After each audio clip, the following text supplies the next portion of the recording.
Well, welcome to you, everyone, wherever you may be watching. This is Sunday Politics live on Channels Television. I'm Sean Kimbaloye in Abuja.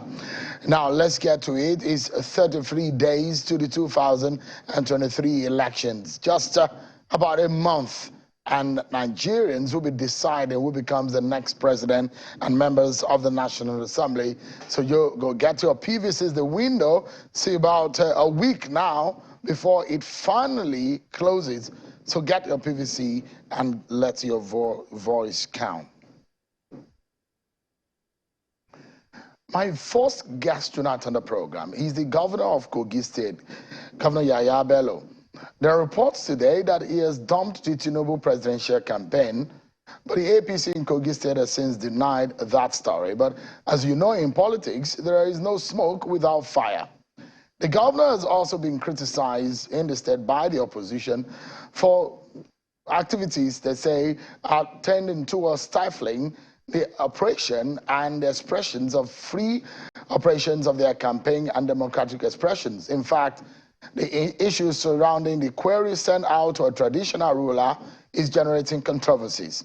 The governor is also now saddled with the mobilization of young persons for the APC presidential campaign, and he will be joining me to be answering to some of what has become controversies and gray areas as far as the governance of Kogi State and the politics of it, and the APC and Bola Tinubu's agenda or ambition for 2023 is concerned. Have joining me on the program tonight, virtually, from Lokoja, Kogi State capital, Governor Yahaya Bello. Your Excellency, thank you so much indeed for joining us tonight. Thank you very much, Mr. Sheung. Good evening, Nigerians. Good evening, millions of viewers across the world. Let's get started from a story that was quickly being debunked by the APC in Kogi State, and some of your aides were saying that story is not true.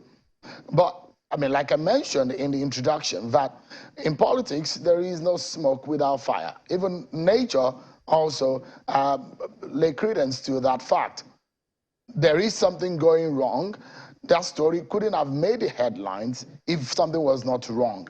What exactly is going on, Governor Bello? Thank you very much once again. Myself, I woke up to see that particular fake news in the air today. And according to your introduction that there's no smoke without fire, in this particular instance, I'm sure the liars prepared the fire in the air. And you know, surely it cannot be sustained. So there's definitely no fire, not to talk of smoke, relating to the fake news they peddled. It's most unfortunate. And I am urging all the law enforcement agencies and all regulatory bodies regarding journalism and media practitioners practicing in Nigeria to please live up to their responsibilities. The current electoral law empowers even INEC to investigate things like this and prosecute the liars, those who perpetuate fake news as far as this election is concerned.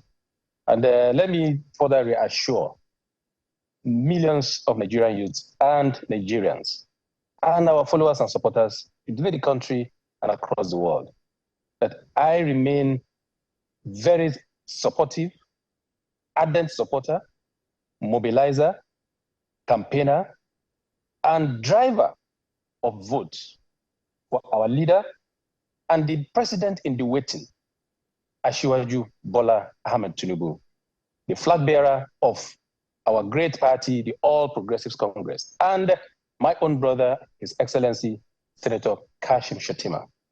These are president and vice president in the waiting. Of course, every Nigerian knows that I'm a big factor as far as this election is concerned because of the demographic I represent in this country and even across the globe. So, of course, they can come up with fake news, but it is incumbent on all law enforcement agencies to quickly take actions against these people. I am expecting that the management and that media house, the Tribune, that was so respected. I personally respect Tribune. very well. And I don't know why they should allow themselves to be dragged into this kind of messy, situation. I expect them to retract that particular publication and tender public apology and give it a lot of publications within 24 hours. Else, I think my lawyers are capable of doing the needful.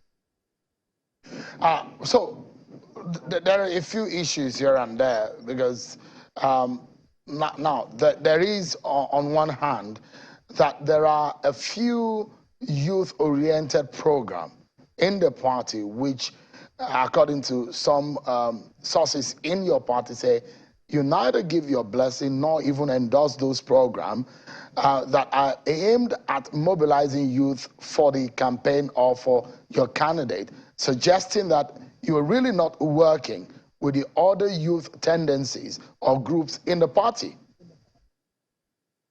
Until anybody come on air openly and challenge me to what you just alluded to now, I don't think I will take it with a pinch of salt. First of all, I am a party stakeholder, starting from when I became governor, even before I became governor, since 2014, that we have been nurturing this particular great party for this country up till date. There has never been any assignment statewide, nationally, that I have not carried out diligently and deliver on the task that is given to me. You recall the mobilization of membership of the youths, women, and people living with special needs, where we were able to mobilize over 41 million for our great party. There have been several tasks. I contested for this particular ticket, and God Almighty gave it to our leader and the president in the waiting. And I learned from him because he is the general of the game. And ever since that happened, I am the first person as a contestant that came out openly to give my blessings, to endorse him, to start working for him even before he reached out to me, of which I don't even need our leader, Ashwaju, to even reach out to me because I believe in him. I studied him. I envision exactly what he is going to do for this country. And I pray fervently for the success, and I continue to do all my best to ensure that he succeed and he win in this general election. As a party, I have done so much for the party, and even in the immediate task of mobilizing youths across this country, coordinating the youth across this country for victory, I have done so much in the open and in the secret. Go to our timetable and all of our revised timetables. Where is that youth activity that I have not, spearhead, sponsor directly from my own personal resources up till this moment? Or is it, campaign moving up and down that, when the last instance I was going to Kwara, everybody knows that I travel by road in order that I connect with the common people, in order that I connect with the youths, in order that I connect with Nigerians. I was on my way from Kogi to Kwara. Border between Ekiti and Kwara State were told that the particular rally was called up. We have to turn back again and see the massive mobilization we mobilized for that. Look at the youth engagement. Youth engagement that was organized, sponsored 100% by me in Abuja. That is one of the most successful engagement of our leader, Bola Ahmed Tinubu and Kashim Shettima, with the largest demography in this country. And the messages that were passed on that day has sunk deep into the bone marrow, the bloodstream of every Nigerian, especially the youth demography, even the older ones. That is our effectiveness. Let me tell you one thing, Cheryl. I am that one leader of this contemporary Nigeria today who will sit in the hinterland and my words, my directives, my instruction, my way will hit everywhere across the nooks and crannies of this country. Nigerians believe in me.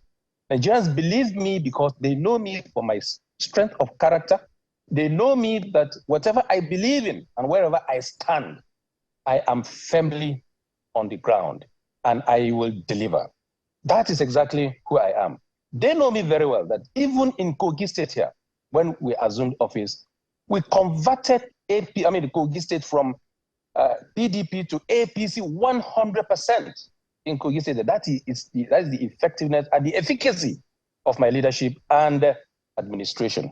So everybody knows that Yahaya Bello is a big player, is a big wig, is a leader that Nigerians believe in. So they come up with this kind of story in order to sway the election in their favor. However, they have made this particular campaign of the president in the waiting, Asiwaju Bola Ahmed Tinubu, smoother, and we're going to deliver overwhelmingly. The victory is going to be supersonic, and it will be a landslide for our candidate, for our party, and for all of our candidates from across board, from top to bottom. All right. So let's move swiftly, Governor, because this is just one of the several issues I'd like to take up with you tonight on the program. Perhaps finally on this matter, because I'm hearing a lot of things on the ground within your party, and perhaps a lot of things are being drawn into why this story came up. And this is not the first time. It just came up as a headline on one newspaper. But this has been a story within and around your party for the last few days.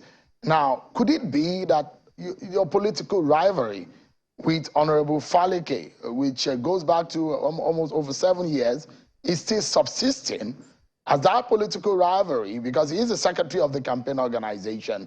And those who ask the question that there was a youth event in Lagos today, did you bless that event? Is it the reason of your rivalry, political rivalry with Honorable Faleke still subsisting? These are some of the inferences that members of your party are drawing into why they think that you are not 100% committed to the Bola Tinubu campaign. First of all, like I said, my commitment to Bola Ahmed Tinubu's campaign is 100% and over. And where I cannot be due to certain exigencies, either as a result of administration or governance in Kogi State here, or other national assignments, my representatives are there 100%. And Nigerian youths believe in me, Nigerians believe in me. That's on one hand. On the other hand, Faleke is my brother. I don't ever consider Honorable James Faleke as a political rival, because Honorable James Faleke is a House of Representative member at the National Assembly, and I am a governor in Kogi State. On several occasions, we have compared notes. Whatever he heard, he reached out to me, I reached out to him. I don't think it is a subject of public discussion how we relate. Our common goal, as it is today, is how we work together to deliver and ensure that we have a resounding victory for our principal or principals. And he is doing his best within the Presidential Campaign Council. I am doing my best within the state and as the National Youth Coordinator to ensure that we have a resounding victory.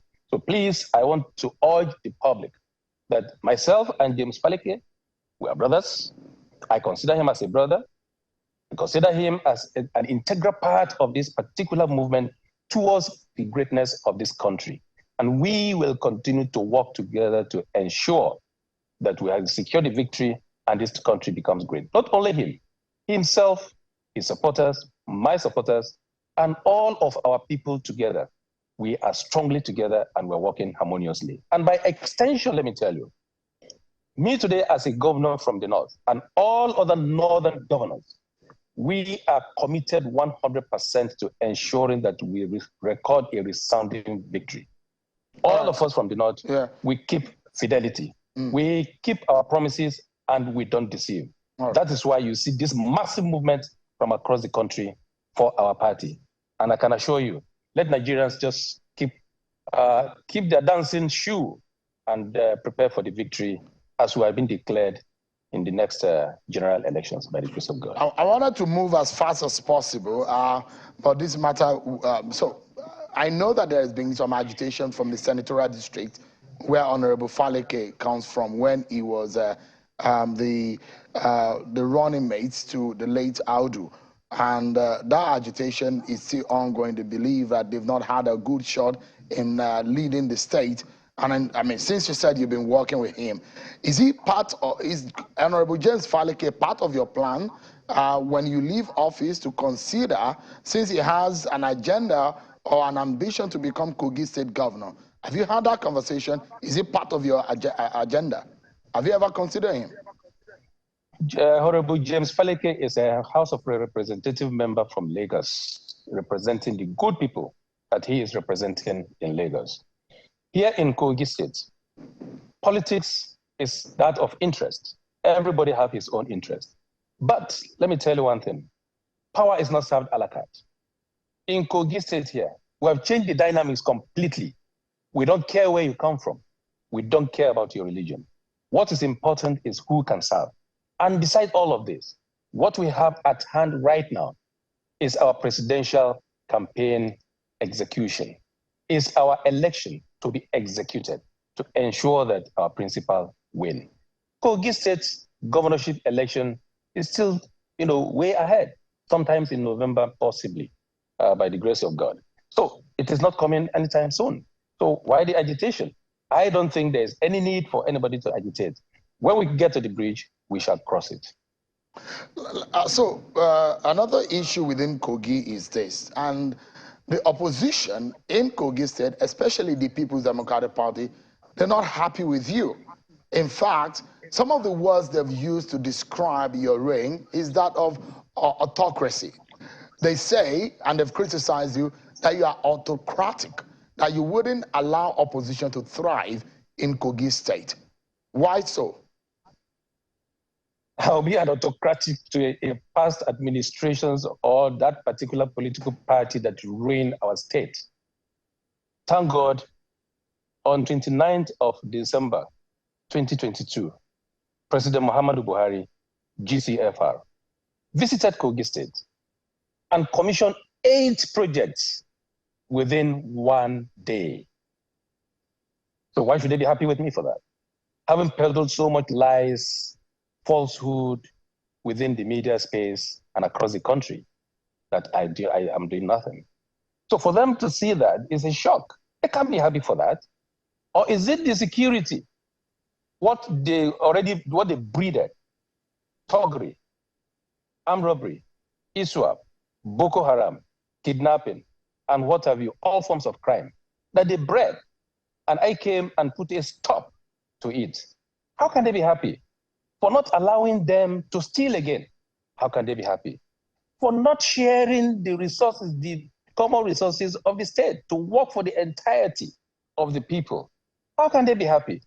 Of course, if I have to be an autocrat to deliver on good governance, to ensure that my people live in peace and harmony that we are enjoying today, to deliver on a health infrastructure, road infrastructure, school infrastructure, to pay salaries which they have been peddling that I'm not paying, to pay salary, to ensure that everything that concerns good governance in Nigeria is going smoothly in the midst of our little resources. Remember, we are the only state that have 10 borders with other enclaves, state and FCT.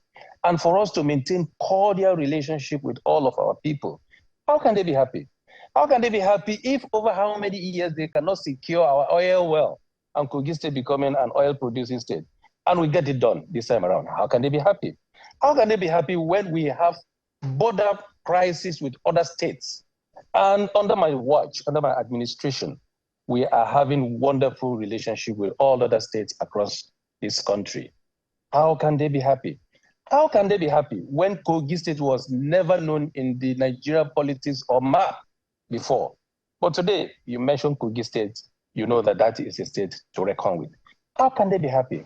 I think if they can continue to be sad while the citizens of Kogi State are happy, I would be too happy to continue to be that autocrat. Yeah, so Governor, there are a lot of issues that have been raised since the issue that you mentioned in terms of project commissioning some of the queries that the opposition has raised on the cost of those projects and the amount that was being spent. And those who have also asked the question. So it was only 8 projects that Governor Bello has been able to show the world in his almost over 7 years of being the leader of the state as the governor of the state. These are some of the questions that the opposition directly have used in criticizing and reported in the media. But a bigger question here is what the people of Kogi State face today. There is some report of water scarcity since that incident on the plant in Kogi State. Is there any hope in sight in resolving this water problem? 8 state projects commissioned within 1 day because of Mr. President's limited time. It's not the only project that we have executed in Kogi State. There are plethora of such projects that has been executed in Kogi State. And I think we have put them online. The opposition are too lazy to even make research and see exactly how we've been able to perform. They are too lazy to even make a research and go to our website and make other researches as to how World Bank have rated us as first consecutively for over 3 or 4 years in terms of prudent management of resources, transparency, and accountability. They are so lazy to even make a research and come back home and see the state they left in ruins, how it has been today. So if some people are in diaspora or in the air criticizing, we here back in Kogi State, we know exactly what we are doing. And also, we are the first state to be putting our budgets and our financials online for the whole world to see how we are prudently managing the resources of Kogi State to the benefit of our people. So if opposition are saying that, of course, the only thing I can take out of there is, hey, Yahaya Bello, do more for the people so that the people will continue to remember you when you leave office.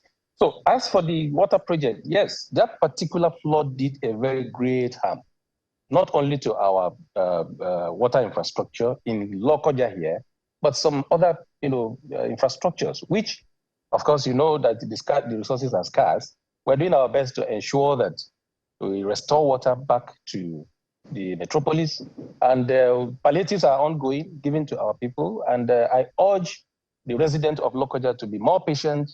You know I'm responsive. We know this government, you know this government is responsive and responsible to every of your welfare and your comfort. We are going to ensure that the water is restored very, very soon. How soon can it be restored? Because water is very crucial to the well-being of any human. Can you give a certain time that you will get on it? Surely before the end of this month, I think we should restore the water because work has gone progressive. I mean, seriously on it. I am monitoring it very well every day, every now and then. And you can be rest assured that as much as we deliver on all other infrastructures and projects for you, this will not be, will not be left, alone. There are still cities, there are towns that ever since the creation of this state, there has never been a drop of water from the tap, and they are enjoying water today.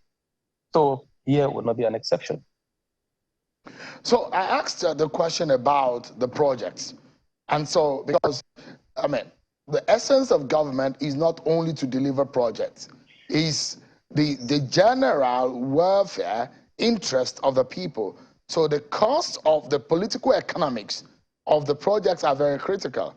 And there are those who will say, if Governor Bello actually had done anything, let him list at least 10 of those things that you have done.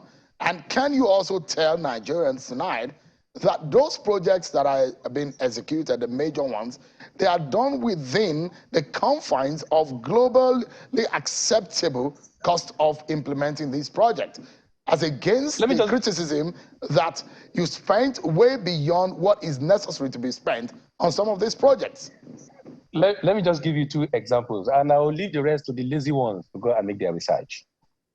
The only flyover so far in Kogi State that we constructed, the Ganaja flyover, we inherited a bill of 15 billion to construct that particular flyover, single lane with crossbar, so that heavy-duty vehicles will not be able to cross without all other adjoining roads. Now, Nigerians should guess how much we use in executing that particular project. Now, dual, with roundabout, street lights, with CCTV cameras that are embedded across this particular area in order to forestall breakdown of law and order and insecurity, and all other adjoining roads. Guess how much we have spent? We spent in constructing all of this, just less than 5 billion. We inherited the bill in 2016, 15 billion. We spent less than 5 billion in putting that particular infrastructure or that edifice in that particular place.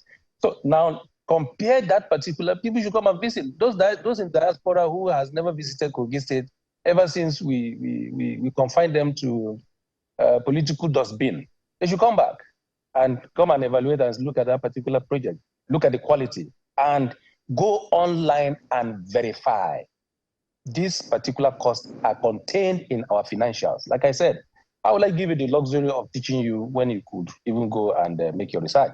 Then that particular first ever hospital, as far as Nigeria is concerned, and Africa and all of its equipment over there. Nigerians might be thinking we have spent how much, so much in that particular project. That same edifice is within 5 billion as well. So it will shock everyone how prudent with costs we supervise, we monitor, and deliver on all of these projects. And then that particular hospital, that particular hospital is just 1 out of 5 in Kogi State. 1 out of 5. So, Governor Bello, let's move quickly. Only that, I'd like to touch on 1 or 2 issues before we go, and we have just a few more minutes to spend. Quickly, the query sent from the government of Kogi State to the traditional ruler of Ebira land, the Hohinoi, has been generating controversies. The talks we're getting, or the response that are coming out of Ebira land, is that it is a denigration of that royal stool. And also the question that there is being a fallout between you and the Hohinoi, the traditional ruler, who, according to some people in the Ebira land, that you said in some quarters that he doesn't like you. And that is perhaps at the root of all of these problems. Hohinoi of Ebira land, His Royal Majesty Dr. Ado Ibrahim Sioya, is my uncle. His mother, and my grandfather are brothers and sisters. They have the same parents. Hohinoi and my father, Alhaji Bello, they are first cousins. Myself and his children were second cousins. So we are related in blood. That is number 1. Number 2, Hohinoi of Ebira land is a man that I so much revered and respect. Not only today, right from my childhood. Everybody knows that. And Hohinoi himself can attest to it. And the cordial relationship between myself and his children could attest to that. And there's nobody that can come out openly and quote me saying Hohinoi does not like me. If Hohinoi does not like his son, who does he like? If a father does not like his father, who would you like? But let's separate personal relationship from governance. The traditional stool or institution in Kogi State know how much I respect them, how much I adore them, protect them, and continue to elevate them. I don't think there's any governor that has elevated traditional institution in Kogi State, like me. But we have to separate administration from personal relationship. We are taking steps to ensuring that nobody, go outside his official mandate. It will interest you that I don't have my own blood relation, my brothers or my sisters that I appointed in this particular administration, simply so that I could discipline or reward when they need be. One of the hallmarks of leadership and administration is ability to reward and an ability to discipline. If you err, I wouldn't care who you are, I would discipline you. If you do well, I wouldn't care whether I know you or not. I would reward you, and that has always been. An administrative way of handling it is ongoing. There's no point whatsoever putting it to the public. That is why I have declined severally to make comments on it. But if I don't say anything now, then people will go with a wrong impression. All right. Your Excellency, we are totally out of time. Tonight, you have perhaps a very big opportunity to let Nigerians know, especially those who have never been to Kogi State. And in another few months, there will be election in your state. We have just 30 seconds to wrap up the conversation. If there is one legacy that you think that you will be leaving behind for the people of Kogi State, and what would that be? Just 30 seconds so that we can wrap up quickly. Unity, togetherness, good governance, courageous leadership, and ensuring that the rule of law is upheld. And that is exactly what I want Nigerians, what I want the people of Kogi State to ever remember me for. To know that I respect them and I utilize their resources judiciously for them, and hence to know what hence what we're enjoying today. And to ensure that where we took Kogi State from the hands of PDP or those who ruined the state, we shall never return back to that position again. And God will continue to help me. I'll continue to lead with courage, and I will never allow the distractors to come my way and distract me from delivering on my mandate. I will uphold the Constitution of the Federal Republic of Nigeria. Thank you. Your Excellency, it's good to see you, the one popularly called the White Lion. Thank you so much, Your Excellency, the Kogi State Governor, Governor Yahaya. Thank you. God bless Nigerians. God bless Nigerians. I appreciate it. Thank you very much. Have a pleasant evening. We'll take a break, everyone, and when we come back, our attention will be on the People's Democratic Party, PDP, and the 2023 election. Our former Minister of Aviation, Mr. Osita Chidoka, will be joining me right here in the studio. Stay with us, everyone. We'll be right back.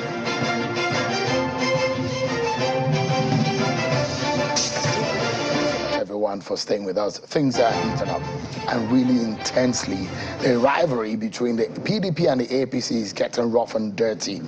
Let's get to speak with a prominent figure in the People's Democratic Party and very close ally of the presidential candidate of the PDP, Atiku Abubakar, is a former Minister of Aviation, Mr. Osita Chidoka. Thanks so much for coming tonight.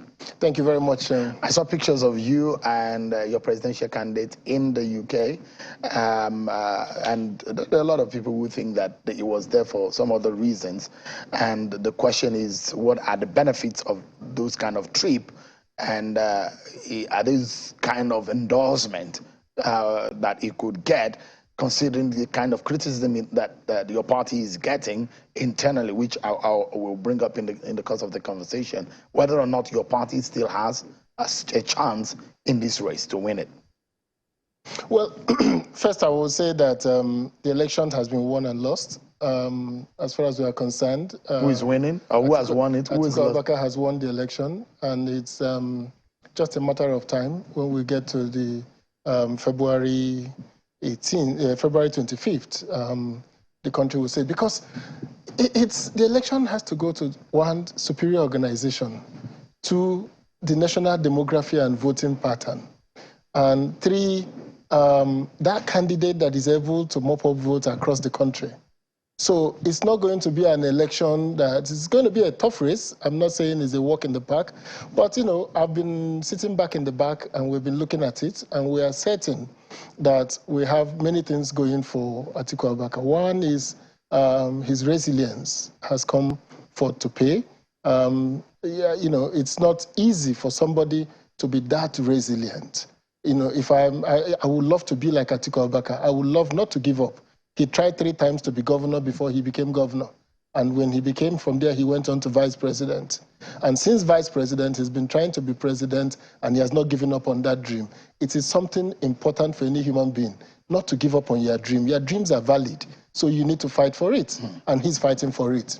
The second one is that the PDP is a party that had a pan-Nigerian coalition in 1999.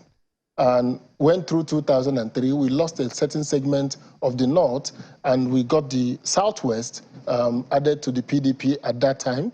And then we went on to 2007, when we returned back the national coalition, when we had Umar Yar'Adua. Even though we lost some states to General Buhari at that time, we still had the national coalition. In 2011, the election result, if you look at it, was almost a north-south election. The north, up north was Buhari, and down south with the middle belt was PDP. So now by 2015, the APC had been formed. They took the north, they took the middle belt, and they took the southwest. So that coalition gave them power. Before, the PDP coalition was the North, the Middle Belt, the Southeast, and the South-South. So PDP became a Southeast, South-South party. And we're trying to gain back into being a national coalition. Now, what that means in electoral terms is that if we return the Northeast, Northwest to the PDP, and if we work hard, do well in the Middle Belt, where we have some of our strongholds, do well in the South-South, and I'm conceding the Southwest and the Southeast to the other two presidential candidates.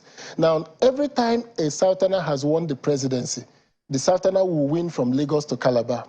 In 2011, the only state Jonathan lost was Osun State, which voted for Nuhu Ribadu. You win from Lagos to Calabar, and then you win the Middle Belt, and then you go on to Adamawa and Taraba to get your 25% across some states in the north. Now, that means that the opposite of the north is south. The opposite is not east or west. So when the west goes one way and the east goes another way, then the battleground and the north, more or less is intact, because I know Kwankwanso is running for the presidency, but so far he's been confined mainly to the Kanu area. So Shagari had Aminu Kanu running for president against him, but still Shagari didn't even make 25% in Kanu. Didn't win in Lagos, but he managed to continue picking up votes across the country. People say Zeke won Plateau by one Plateau state. He got 49% of the vote. Shagari got 36%. Awolowo won Edo State. Shagari got 38%. So he followed closely across the country, picking up votes. That is what congregated to his 33%. So, but things are not really shaping up in that manner. I mean, I love the way you summarize the political history, the electoral and political history of our country. But things are really not shaping exactly in that manner. You look at what exactly is happening in the Southeast. That used to be a stronghold of the PDP. In fact, there are some states that will say it's a traditional PDP state. Yes.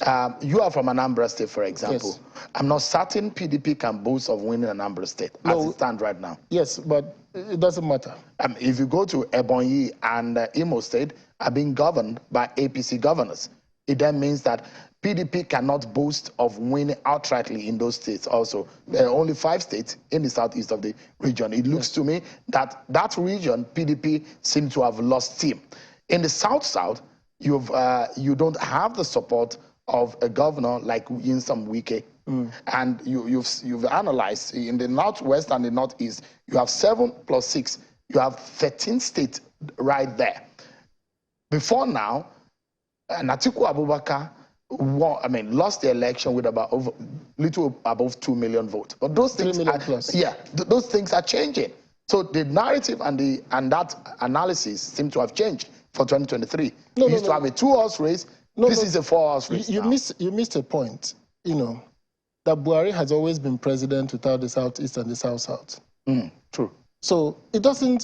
So you don't have to win all the zones. Significant he votes gets rule of the four. I'm coming. In places like Lagos. So he doesn't. He gets considerable amount of votes. And that's what's going to happen in this election. PDP is going to get considerable votes in Oyo, in Osun, in Ekiti.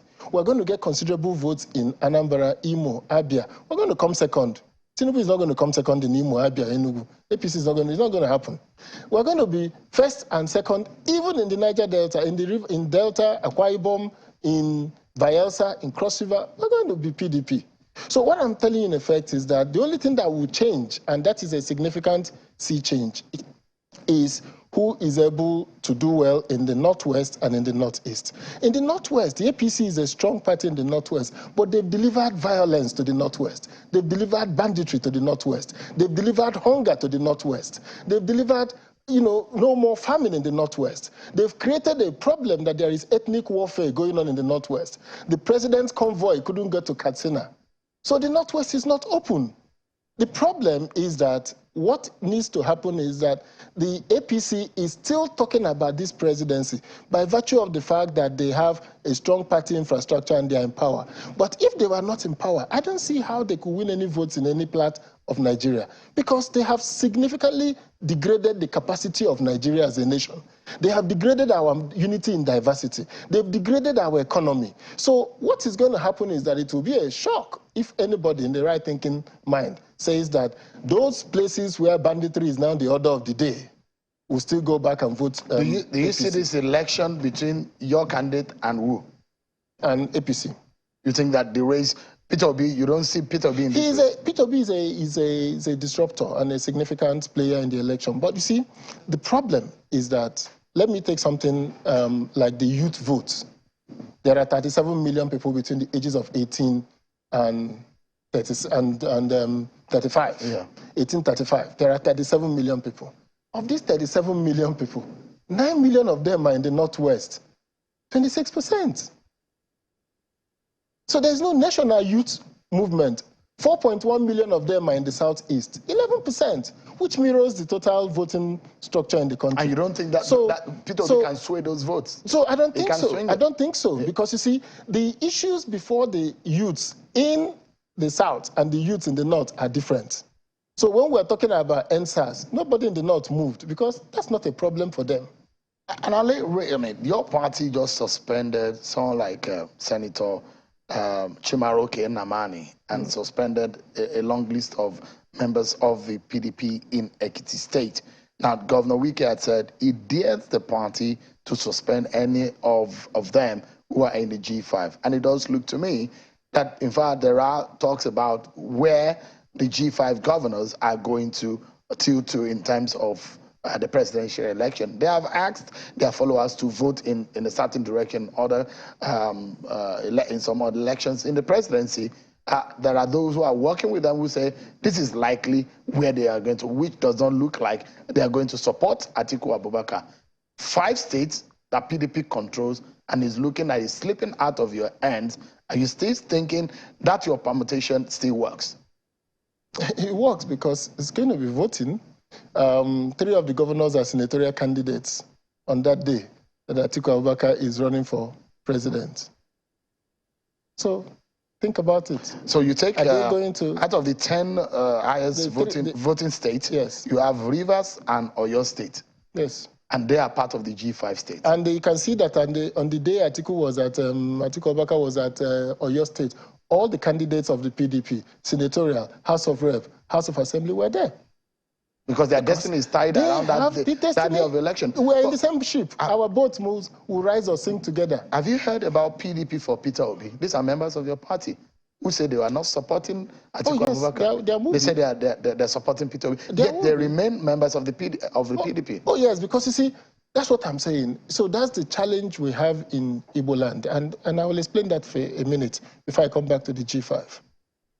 So the question for me is that there are 2 strands of opinion in Igbo land. That one, we can go with a third force to win the presidency of Nigeria. And I think it's a valid argument. But I am of the considered view that the 2-party structure offers all the ethnic groups the opportunity of winning that presidency, of getting, once you get the ticket of one of those parties, your pathway to presidency becomes clearer. Now, the reason why I am of that considered view is that if you look at the considerable investment of the Southeast in the PDP, we are the owners of PDP. From Ekweme to Okwiwoda secretary, to the time of Jonathan Goodluck, to the 90-something% of the votes cast in Igbo land, we have given averagely 80% of the votes. Now, PDP did not give us the ticket of 2023. I don't think it is enough reason to throw away that significant investment, because we need to get that investment to work for us together with other parts of Nigeria. If it was only that Igbos will vote in the election, then that would be a different matter. So are we going to be waiting for every time the perfect storm of a poor governance by a party, of a party that does not give ticket, of an angry youth for an Igbo man to be president? My answer is no. I think that the Igbos fundamentally the people who say our best bet is to go out of the PDP and try our luck, and I said that's a perfect argument. And I think Peter is doing a great job at that. He's mobilizing people across Nigeria. But I don't think that's the Igbo position. The Igbo position for me is that our significant investment in the PDP of 24 years cannot be thrown away overnight. So I remain in the PDP, and many Igbos remain in the PDP because we feel that 4 years is a long time, but it's not a. And you know what some people think in Igbo land, that if Peter Obi does not become the president this time around, that for opportunity for an Igbo presidency is going to be a very, very, very tough one, and it's going to be a long time in the future before it can happen. Well, that is because those people who say that don't understand the nature of politics. Now, Peter has already gotten significant followership from this quest for power. Buhari got significant followership from his quest from ANPP, CPC, and metamorphosed all the way to APC. So it doesn't end overnight, the quest for presidency. Tinubu has been planning for this presidency since 2007. 2011, he could have been the candidate of AC. He gave it 2007, he gave it to Atiku Abubakar. 2011, he gave it to Nuhu Ribadu. 2015, he supported Buhari before he got to him. So it is not a one-moment issue. The fact remains that a careful planning, a strong presence in a political party begins to give us the power, the energy to be able to campaign, starting the campaign early, setting up the structures for election, and getting ready for the D-Day. Right. So I think it's a matter of just fear, unnecessary fear.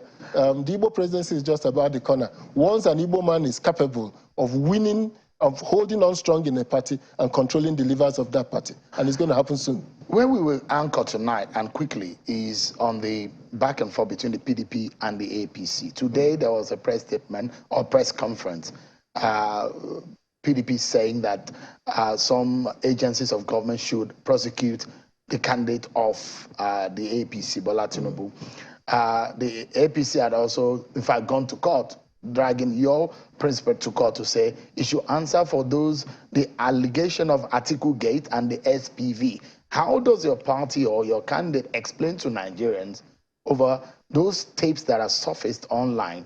Don't you think that that's somewhat damaged the chances of your candidate? So it hasn't damaged the chances of our candidate. And first of all, the so-called Atiku Gate is now subject of a court matter, so it's sub judice. I will not dwell on it. I will wait for Festus Keyamos for the court to rule on what he has gone to court to ask for. But the great issue there is that some of the issues they are raising on those tapes were the issue of a criminal case that went all the way to the imprisonment of a governor, and that matter at no time had the name of Atiku Abubakar inside it. So it will be interesting to see how the courts will decide on it. That's one. The second one is that I saw the statement, I read the statement by the PDP today about Bola Ahmed Tinubu. And my own worry, I have only one worry in that whole statement. Whether they take him to court or not is neither here nor there. It's the work of the government agencies. But I am worried about the allegation that payments were made to a Summit International, a company in London, $2 million and $1.4 million from the Alpha Beta company in Lagos. And the ultimate beneficiary of this money is an Jose Gonzalez who lives in Colombia. So my first worry is, if this is true, right, it is important we know whether our presidential candidate is under some form of blackmail. Because why are you remitting almost $4 million to somebody in Colombia? Right. Except if you have a business in Colombia, he needs to explain that, because, I mean, he has 30% chance of being Nigeria's president or 25% chance. Right. And Nigerian government needs to know whether he is under some form of blackmail, whether this was a payoff for somebody who has threatened something when he was governor, or whether this is another transaction that is related to something that Colombia is famous for. So that's my only worry in that. Otherwise, I think, you know, we need to get back to that permutation. It starts something days before the election. We need to get back to it, and I'll take you to the board here so that we can do all of that. But thank you so much. It's always a pleasure having you, Mr. Osita Chidoka, a former Minister of Aviation. Thank you so much indeed for coming tonight. Thank you very much. That's our show for tonight, everyone. Many thanks for watching. I'll see you tomorrow at 7 p.m. I'm Sean Kimale. God bless Nigeria.